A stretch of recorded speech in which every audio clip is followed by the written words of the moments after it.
नमस्ते। पहिला यो क्लिप हेर्नु। चल्यो पछि बोली चल्यो।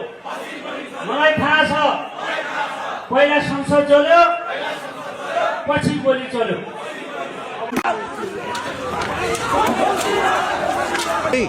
यसले क्षति हुनलाई पनि असर गर्छ कि भन्ने एउटा एमाले यतिसम्म गिर्छ भन्ने कुरा कसैले पनि सोचेको थिएन। जे भए पनि पुष्पलाल श्रेष्ठ, मनमोहन अधिकारी र मदन भण्डारीहरूले स्थापित गरेको पार्टी हो। यिनीहरूले बिर्से कि दिनदिनै असुरक्षित रोड व्यवस्थाबाट ज्यान गुमाएका जनताहरू अब बकम फुसे रेलका कुरा पत्याउनेवाला छैनन्।